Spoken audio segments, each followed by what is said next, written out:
everyone, welcome back to the garage. And as the title suggests, custom cars suck. Not always. There's plenty of joy to be had from the building, the engineering, and the figuring out the problems, and especially the driving of custom cars. But there are times where it's just taxing. It's just difficult. It's so frustrating dealing with custom car problems. So in this video, we're gonna go over the custom car problems, and I'm gonna tell you what I'm talking about. Okay, so first off, I'm not talking about modified cars. If you have you have an ND Miata with a catback exhaust, that is not a custom car. That is a modified car. If you have a set of coilovers on your otherwise stock Subaru, that is a modified car. That is not a custom car. I'm talking about, when you have suspension components or engines, drivetrains, body panels, all things that maybe weren't necessarily designed for that car. So in the case of the Camaro, almost everything on the car has been modified, customized, etc., etc. People ask me all the time about the Camaro, building of the Camaro, and I tell them that it was as simple as clicking together Lego blocks, except each Lego block was hand carved. That's kind of what it's like. Even parts on the car that were designed for a 67 Camaro or for the individual components such as the engine, parts designed for those engines, that involved problems as well. So let's go over some of that stuff, some of the reasons that custom cars suck. And but I don't want you to take this that I think that this car sucks. I love this car. Cars like, I have a 2017 Dodge Ram, and it's got 166,000 kilometers on it, and I almost never have to do anything to it. I don't even check I can't even tell you the last time I checked the oil. It's just solid, reliable, nothing leaks. There's no leaks anywhere on it. Everything just works. Love it. Awesome. We have a 2024 Corolla GR.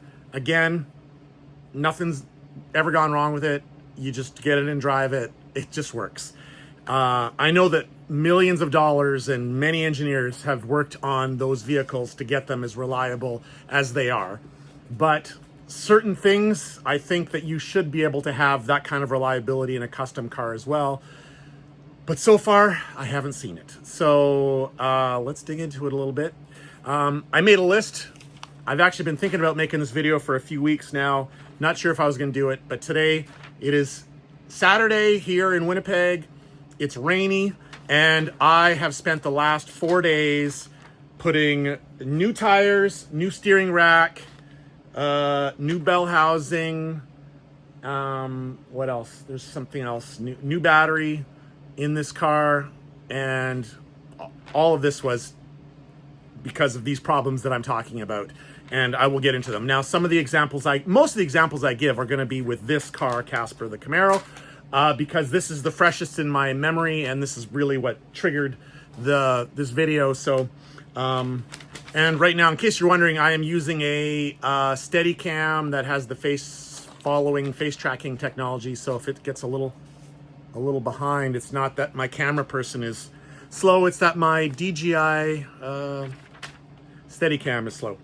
Okay, all right, the not fun stuff. Finding parts. So let's talk about, first of all, one of the things, the inner fenders for this car. So as you know, or if you've followed this channel for any length of time, I wide bodied this car. So the car's got wider fenders. They're about 1.5 inches wider per side. And I also have a Speedway Motors whole front suspension clip, which narrows the frame rails so you can have wider tires, okay? So now I want inner fenders. I mean, this isn't a drag car that I'm trying to get rid of, I need to have inner fenders. Obviously, I cannot use production 67 Camaro inner fenders because those cars came with like the equivalent of like 205 tires, and I wanted to run 315s. So how do I do this? What do I do about inner fenders? Well, Speed Tech makes wider inner fenders for their subframe. They have a front subframe as well, and they have wider, inner fenders made of fiberglass. Perfect. I'll get those. So I order them. They send me an email back saying, what front suspension clip have you got? Stupid me, I said Speedway Motors. And they wouldn't sell them to me. They're like, nope, they're not gonna, our inner fenders are not gonna work with your inner fenders. And, it took a number of emails back and forth with me convincing them, look, I know it's all custom. I know that I have to start somewhere, and I may as well start with inner fenders that are already widened. So they reluctantly took my money and sent me inner fenders, and with very few modifications, they basically bolted right into the car. Awesome, great, no complaints about that. But there was a struggle to find the inner fenders. You see what I mean? And that brings up another interesting point. When you go to a store, any parts store, like I started getting into car parts and modifying cars in the 80s. You could go into a car store, an auto parts store back then, a speed shop as they call them. You could go into a speed shop and you could say, hey, I need an inline fuel filter, and they would just hand you an inline fuel filter. No, they actually probably say, well, what size of fuel line? You tell them and they would hand it to you. You can't do that nowadays. You cannot go down to your local Canadian Tire or even Napa and say, I need an inline fuel filter. They're going to be like, what's the serial number of the car? Well, it's completely irrelevant. This goes on and on with all this kind of stuff. It's very frustrating finding these little bits and pieces. Another example, battery. So this isn't with this car, but this is with a previous car that I had that had modifications or customizations done to it. I bought a battery and it fit the car. It fit where I had room for the battery, and I put the battery in there. Well, it turned out that battery was bad. Like, it just wasn't good. And I took the battery back to the store, and they said, oh, would you have this battery? And I told them, and they're like, they clickety-click, and they're like, well, this battery's not authorized for that application. And so they denied the warranty. Just like that. Nope. You used it outside of what it was designed for. Complete bullshit, obviously. So anyways, that's, another frustration. I'm sure I'm going to come up with more examples as this goes on of this having happened, and I'm going to have to go back. You may notice that I'll be wearing a different shirt than my Daytona 500 shirt because I've remembered something else. I've added it into this section. But anyways, okay, so let's move on. Let's see. Oh, incompatible parts.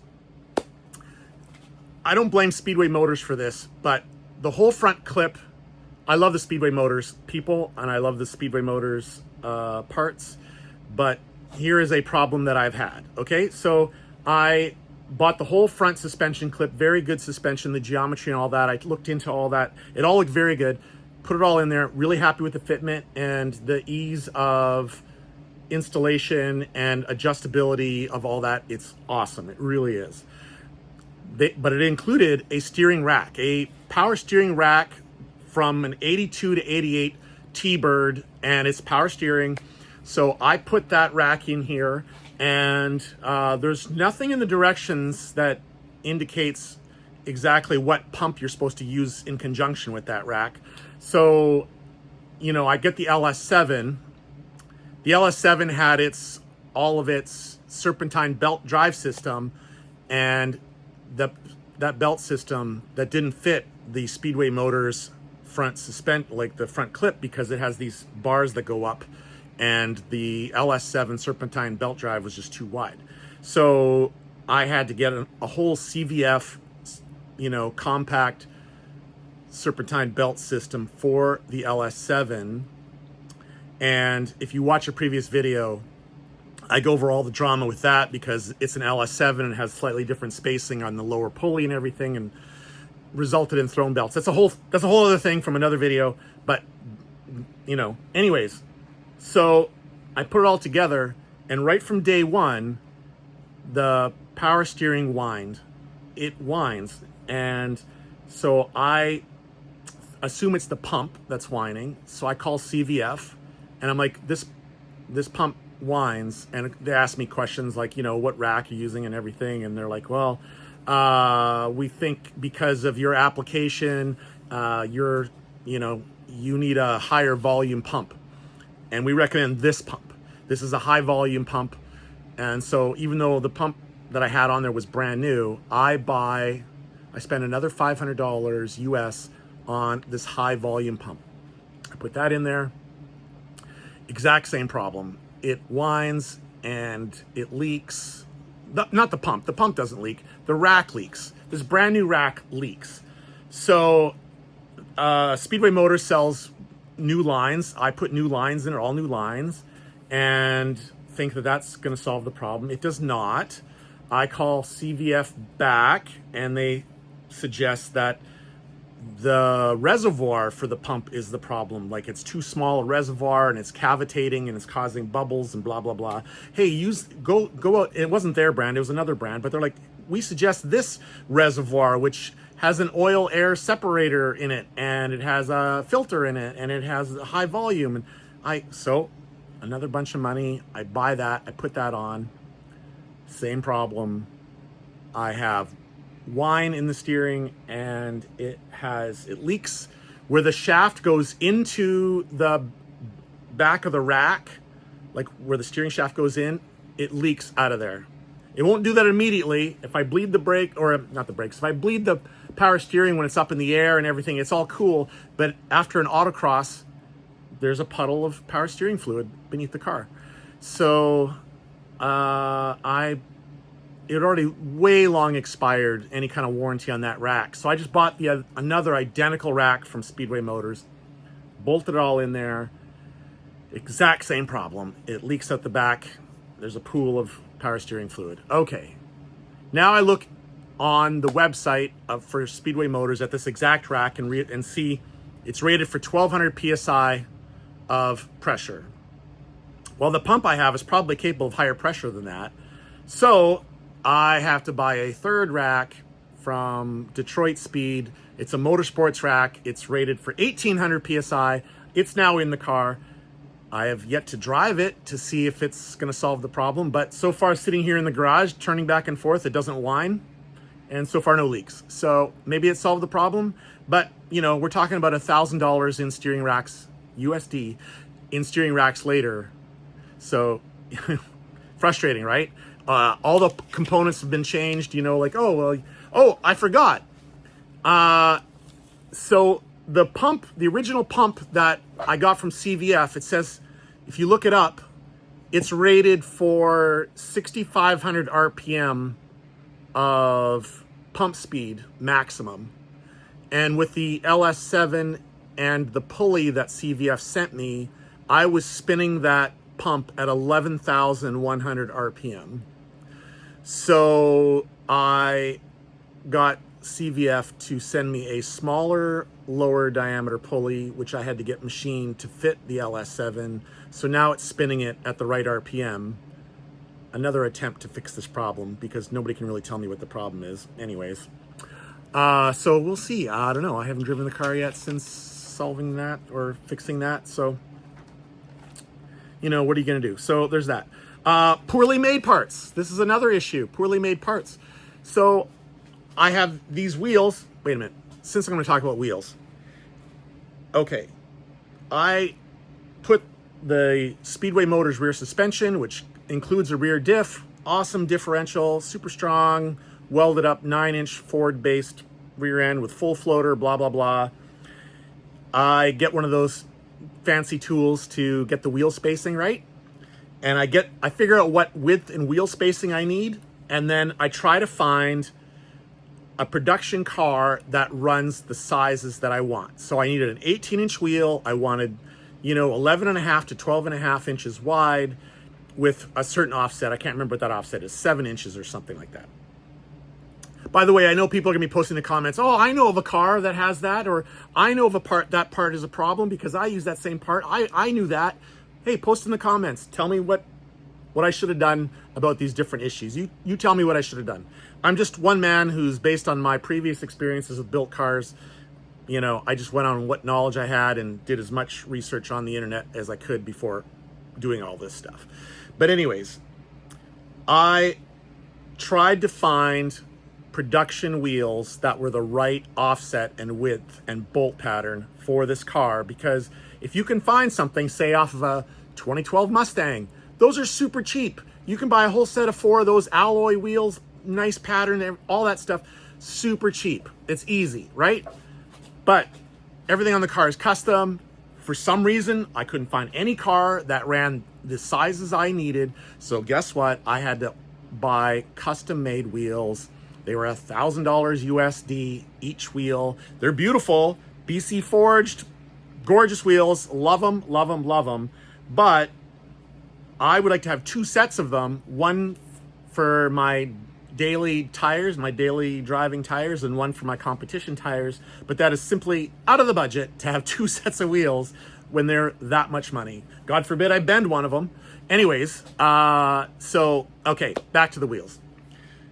So now I want alloy lug nuts. So I know that I have 1/2-inch lug nuts, and I try to get some good quality lug nuts, and I bought some, and I'm not naming any brands, but these alloy nuts did not come with any specifications or what they should be torqued to.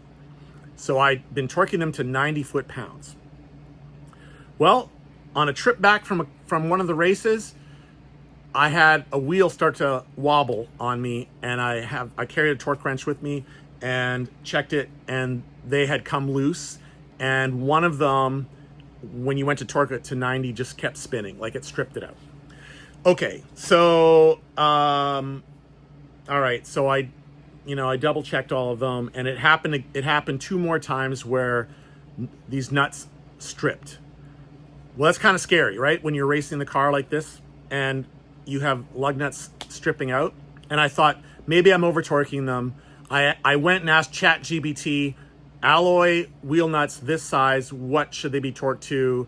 And it seems like the consensus was like, 70 to 80 foot-pounds. So I bought from the same company an entire another set of these lug nuts, put them all on, torqued them all to 80, and within 2 weeks, more of them were stripped, like completely stripped. So, I went to a different brand, and when you actually look at the inside of the nuts of the ones that stripped out, they actually are powder coated on the inside as well as the outside. So that powder coating is a plastic, it's actually plastic, and it's a coating. So if you had precisely machined nuts, like the threads were precisely machined, if you were to powder coat them, they wouldn't want to thread on. Well, these ones threaded on easily with the powder coating. So obviously what I thought were high quality lug nuts were not. So I got a different brand, and these ones were machined very nicely. They were only powder coated on the outside, not on the inside anyways. This is just, these kind of things happen. Now, this doesn't happen to you if you just run all production stuff, right? Let's see. Parts that don't work out. Okay, I got a complete TMI interior in this car. And I bought, what brand were the seatbelts? Corbo. I had Corbo seatbelts in the car, and I had like 4-point harnesses in the car with these low back seats that I got from TMI. They were beautiful seats. But when I go autocross, I always have people that want to do ride-alongs with me. And so like I'm ready to go out on a run, or I'm even pulling up to the line to go on a run, and people run up and like, can I get a ride along? And I'm like, I want other people to experience this car. So I'm always like, yes, absolutely. But it was always the same issue. They get in, they struggle with the seat belts. They can't figure out how to, and I have to now I have to take my belts off and give them a tutorial on how to loosen their belts off or tighten them or latch them or whatever. It's just, it takes my mind off of what I need to be concentrating on, which is the course. And I have ADHD. I'm not using that as an excuse, but it is a reason why this shit distracts me and it takes my eye off the ball. So anyways, I thought I'm going to eliminate that problem. I'm going to put airplane style seat belts in the car. Just lap belts. That's all I would have. Just, hey, if you've ever ridden in an airplane, you know how the airplane belts work. I took the Corbos out. I put the airplane belts in. And the next event, the guy that I took on a ride along was thrown around so dramatically inside the car that his helmet was hitting my helmet. because nothing was holding him up here, because the airplane belts were just simple lap belts. I could hang onto the steering wheel, so I didn't have a big problem, but my poor passenger, it's pretty distracting when your passenger's helmet is hitting your helmet inside the car. So anyways, the seats that I ordered did not have enough support. I really needed 4-point harnesses, so I got these Pro Car seats. They're awesome. I can't believe the price, carbon fiber and all that stuff. But anyways, you know, more stuff that had to be figured out. This is where the engineers and all the millions of dollars, this is where it all comes in. They would have sorted all that stuff out before the car went on for sale. So these are things that all needed to be sorted out. Okay, unforeseen problems. Kind of a different category. The headers. Okay, so you all know I got an LS7 in here, dry sump engine, and I chose this engine because, as far as I knew, the LS7 was the best small block that had ever been created, and being 427 cubic inches and everything, I just thought high revving, yeah, that's my jam. That's what I need. So I got one of those, and I got headers to fit it. Now, okay, so you think that's all wonderful. I should actually go under the car. I should lift the car up and show you what I had to deal with this. But on a 67 Camaro, there are big rubber bushings between the body and the subframes. Now, I don't have subframes. I have a continuous frame front to back that's all welded together. But there still is those big rubber bushings between the body and the frame. So I figured I'm going to replace those rubber bushings with aluminum bushings. They, off the shelf, you can buy them.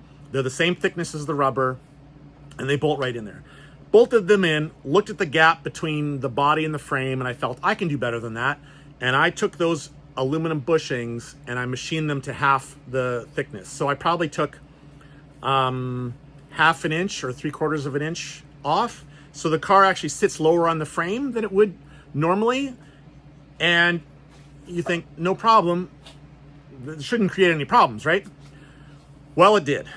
When I bolted the engine in, which is as low as it can go, and I bolted the headers on, the headers hit the bottom of the floor. So I'm not terribly worried about the heat aspect of it, because there's always heat insulation you can put and everything. But what that would do is create a lot of noise inside the car. Going back years, before I had a YouTube channel, I had a 1980 Porsche 911. And I went from rubber bushings, the factory rubber bushings, to solid bushings. And the vibration inside the car was immense. It was crazy how much noise there was inside the car. So then I went to urethane bushings, and that quieted it right down. It was fantastic. It was perfect with that. But anyways, I didn't want all the noise, the NVH noise vibration harshness that you get with if the headers are right up against the floor. Easy solution, angle the back of the transmission down a little bit, right? And now the headers don't touch the floor. And I had the whole car put together that way with a little bit of an angle.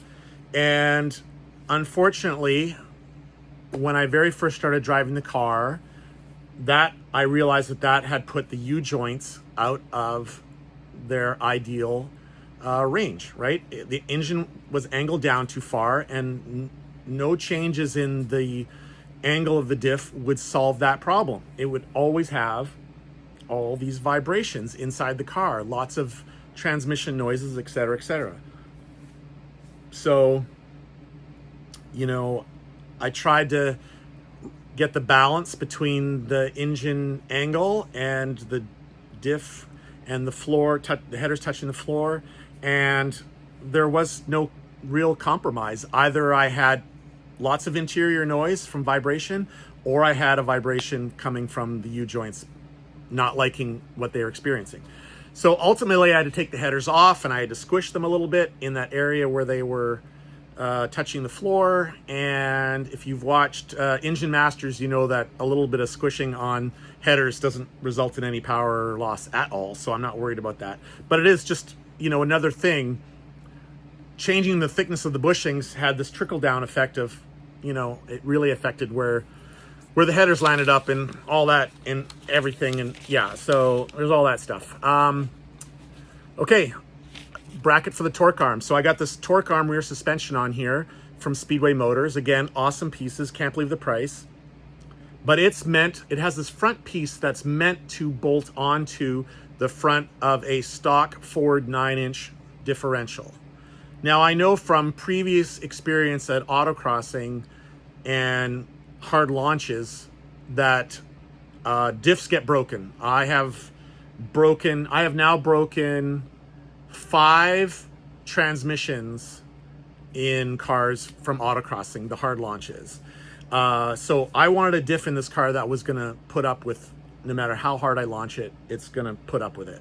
So I have Strange Engineering Ford 9-inch based rear diff in this car, and that bracket doesn't bolt onto that diff. So it had to be modified, you know, on and on. Like, you change any little thing and something else doesn't work out on it, and it all is working pretty good now. So anyways, the front sway bar on the Speedway Motors front suspension, I'm sure it would have worked flawlessly if I was running a narrower front wheel and tire package.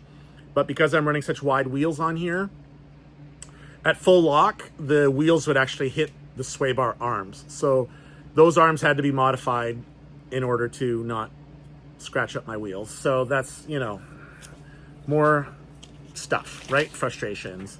Yeah, okay, so I mentioned that I've made a lot of changes to the car in the last week. One of those changes, okay, so I changed the steering rack. You know about that. And I changed the bell housing. That's another thing I changed this last week. Where that bell housing. Okay, so the bell housing came with a whole kit. I had a whole kit with the Tremec T56, McLeod clutch, and a bell housing from Tremec as well. It's an aluminum bell housing. And I used the bolts that came with the kit to hold the transmission to the bell housing. And I don't know what happened, but last week I was doing some practice launches. Now, keep in mind, for the last however, like, year and a bit that I've been driving this car, every, I don't know, 500 kilometers or 1,000 kilometers, I put it up on my quick jack and I do a nut and bolt check. I think that this is just normal when you have a brand new car, when everything's all custom. And I check it all, it's like all the time. I'm checking in this stuff. And I was doing practice launches, checking it with my Draggy app, and I was very happy with my 60-foot times and all. The car is very fast. So everything's cool, but while I was doing that, there was suddenly a noise, like a weird noise, and the car stopped shifting very well. So I drove the car home, put it up on there on the quick jack, and crawled underneath it and discovered that the bolts holding the transmission to the bell housing had either come loose or fallen out. Some of them had actually fallen out. And one of them I heard fall off on the road and went clank, clank underneath the car. So I don't know how that happened because they were all torqued correctly and they had been checked recently, but here we are. I suspect that the bolts, which I think I have them here. Here's one of the bolts that came loose. I suspect that there's actually not enough threads. You can just see that there was only 1, 2, 3, 4, 5 threads at most actually going into the bell housing, and they're torqued correctly. Anyway, so what happened was it actually snapped the bell housing. So it took a chunk of the bell housing, which included one of the pilot or the dowels, one of the dowels that keep it all, one of those dowels was broken off with that piece. Now, the very next day was the first event of the year, which you can see the video. I will post it here or link to it somewhere over here. That video, I actually did that whole video 2-day event with that dowel missing and that bolt missing.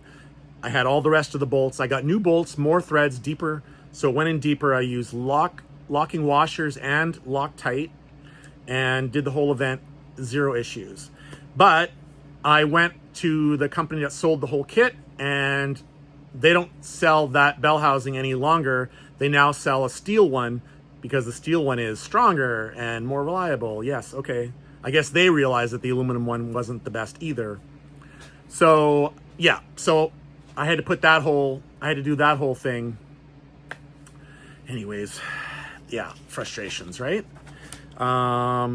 Let's see. Wheel sitting, dry sump tank. Yeah, that was kind of unexpected.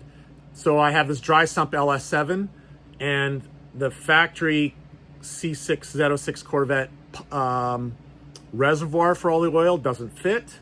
Peterson makes several tanks for the LS7, and not one of them fits in a reasonable location in this Camaro. So I had to put it all the way at the front of the car, so I have all that weight at the front there. Now, it doesn't seem to be affecting the performance of the car. Whatever. It's still a little frustrating that, stuff like that happens. Now, there is a kit you can get to convert the dry sump to a wet sump. And on the dyno, it actually adds 5 horsepower. Like, I need 5 more horsepower. But it would certainly simplify the clutter under the hood, because there's hoses everywhere under there. I think I spent like $1,500 just on hoses and fittings to run for everything. It's ridiculous. But anyway, whatever. I like the idea of having a dry sump in the car, so I'm just going to leave it, right? Back to the batteries. I mentioned the batteries earlier. So I want to run the Optima Ultimate Streetcar Competition. So I purchased an Optima battery and I put it in the trunk of the car. And I got this beautiful machined aluminum mount for the Optima, and it's awesome. It looks fantastic. But there were times that the Optima would not turn the car over as fast as I would like. It was kind of like, is it going to start? It always did. This car has never not started. But there were times where I questioned it. And something I learned from racing the Pink Panther is that you do not want to travel 12 hours to a big event in the States and have your car break down. That is the worst thing ever. So I want this car to be dead nuts reliable, and I've tried to build excess reliability into it all along the way. Everything is a little heavier duty than it needs to be. And so I was like, well, the easy solution, if one battery doesn't start it, is to add a second battery. So I buy a second Optima battery and I mount it on the other side. Yes, I know it added weight, but I thought it would improve the weight balance, and I didn't think the car's weight overall would be terribly affected. And then I put it on the scales and realized I'm way, way too heavy. Like, considering the minimum weight for the class, I was way too heavy for that. So, yeah, I looked into it a little further. I'm like, do I have a bad starter? Am I not using big enough cables going from the back to the front? Whatever. All that seemed to be good. But with 2 batteries, it spun it over good every time, no problem. But when I looked at the scales and realized that my weight of the car, now this is, keep in mind, this is my steel trunk lid, which I won't use when I race at Nationals, and my door bars, which I did plan on using at Nationals, and a full tank of fuel. My weight was 3570. Well, minimum weight for the class is 3185 with driver, so at 3570, what, I'm almost 400 pounds? 400 pounds? 300 pounds. 400 pounds over. That's too much. So I'm going to be running without the fire extinguisher, without the door bars, without the steel trunk lid. What do I do with the batteries? So then I'm looking at the battery and I'm like, well, I need to run just one battery. And I do a little more looking into it and realize these Optima batteries are only 750 cold cranking amps. I suppose that's fine if you're dealing with a regular motor, but a high compression 7-liter motor running, long cables going front to back, it just wasn't enough. So I sprung for an anti-gravity battery. So this is a lithium battery. It's 19 pounds. The 2 Optima batteries with mounts were 90 pounds. This one anti-gravity battery is 19 pounds, and it has 1800 cold cranking amps. So fortunately, I was able to return the second Optima battery, and the first Optima battery is going to go into the trailer to power the inverter, which powers our coffee maker inside the trailer. Okay, so it's like not a total waste of money. But anyways, I got an anti-gravity battery in there now. So, but still, these are all things that crop up when you have a custom car. Okay, wow, this video is like gonna be 40 minutes long. Okay, now another problem besides the parts fitment and the annoying noise, vibration, harshness issues, there's a problem with other people. So you've seen this car, it's completely customized, right? You'll see that in the front of the car, I have a 69 Camaro style front valence. I think it looks better. I have the 67 RS Camaro hideaway headlights because I think they look better. But I don't like the rear valence on the RSs because they have their backup lights in the valence. I don't like that. So I have a shaved rear valence, no backup lights. My backup lights are in the tail lights. So I want to show you here. Okay, so here's the rear of the car. You see my backup lights are there, right? These are non-RS back or tail lights. So the backup lights are in the tail lights. Whereas if you have an RS, both those lenses are red each side, and then the backup lights are down in the valence, but I don't like the looks of that. So there's that, and then you see these tail lights. These were bought, these are supposed to be for a 67 Camaro, but you'll notice they have this little, bar in the middle here, this machined aluminum bar. The 67 didn't have that bar. So when I go when I'm out cruising around or I go to a car show or whatever, I have these boffins, these guys who are experts come by and they're like, oh, you've got the wrong taillights in your car. You've got the wrong, it's not real, And it's like, dude, have you looked at the car?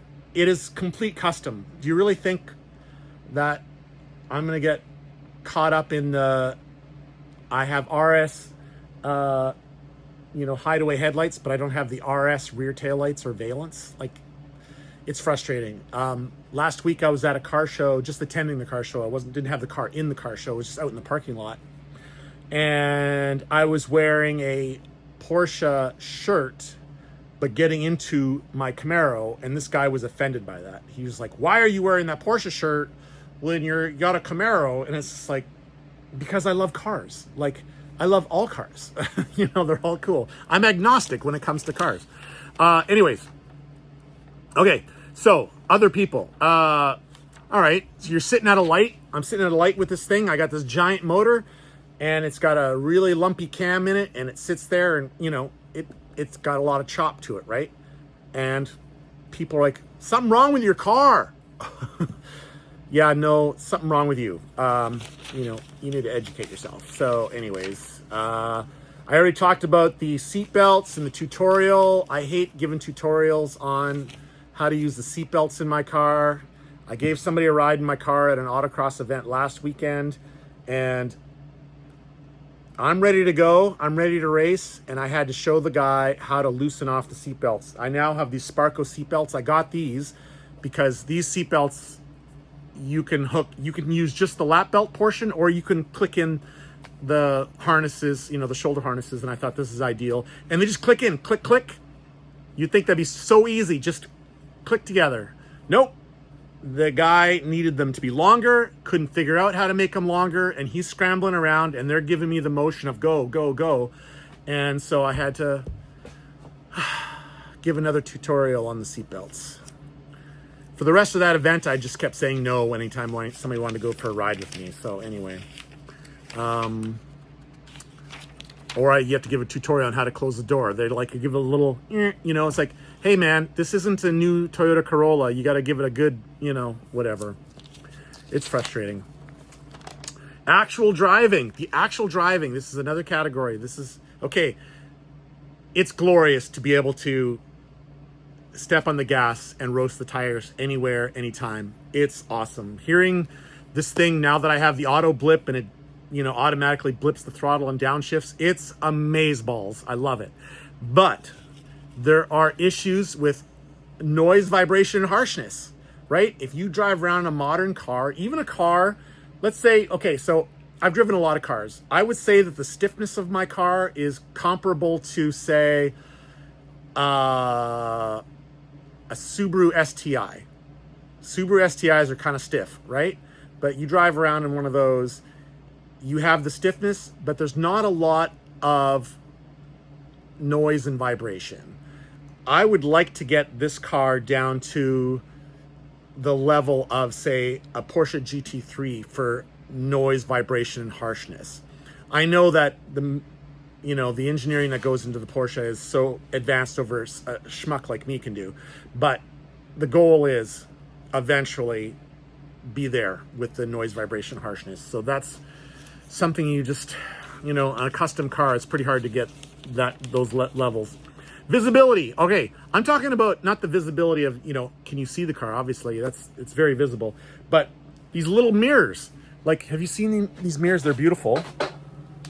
These are Anvil carbon fiber mirrors that everybody who looks at my car thinks that is a wrap. So I always have to point out, no, those are actual real carbon fiber mirrors. But anyways, they're small. They're beautiful, but they're small. And when you drive a car like this, obviously you don't want to change lanes and land up running into somebody beside you or whatever. It's really hard to see beside you with these little tiny mirrors, and nobody makes bigger mirrors that look good, right? Somehow in our Corolla or in my truck, bigger mirrors, they look great. They're totally appropriate on those vehicles. But on this car, even if these mirrors came in the convex, that'd be nice, but they don't. They don't come in the convex. So it is what it is, right? But it's still a little frustrating. Yeah, ride quality. I wanted the car to be competitive at nationals and autocross, so I get the best shocks as far as I'm concerned, which are Penske coilovers. Penske coilovers don't come with urethane bushings. They come with solid bushings. They're solid metal, and as a result, there is a level of noise, vibration, and harshness that comes with driving those around on the street. So, again, I guess if you spent more money, somehow maybe you could get your own custom machined mounts for the Penskes that had some urethane bushings in them. I guess that'd be possible. But anyways, yeah, I'm not there yet. But having made all these complaints about custom cars, it is pretty amazing to drive a car like this that is unique in so many ways and just puts a great big smile on my face every time I drive it. The sound and the feel and it actually has great steering feel, even though it's, a bunch of sort of unrelated parts. The actual steering feel quality of it is all really awesome. So with your own vehicles, keep these things in mind. If you want to dive into the world of custom cars, keep this video in mind and decide whether it is worthwhile for you to put up with some of these problems to have a custom car. If these are things that you're not willing to put up with, I would suggest you get the most well-engineered production car you can afford and just make small modifications to it. The less modifications you make, the more, or I should say, the fewer problems you're going to have, because cars nowadays are so well engineered. And, you might be one of those people that's lucky enough to drive a completely box standard 67 Camaro with stock width tires and everything and be like perfectly happy with that. I follow some YouTubers that's what they go for and that's what they love. And that's great if that's your thing, right? This is the beauty of another thing about car culture, is that there's something for everybody. And I don't think we should sneer at, another aspect of the car community just because they don't share exactly how you like to drive and enjoy your cars. But anyways, keep these things in mind when you're building your own car or when you're looking at purchasing your own car. And yeah, that's all. That's okay. My rant is done. And let's get to back to some racing videos, because Spring Nationals is coming up in Lincoln, Nebraska, and I hope that all these changes are all going to work out and I'm going to have a good time down there. It'll be reliable and fast. We'll see. All right. I'll see you in the next one.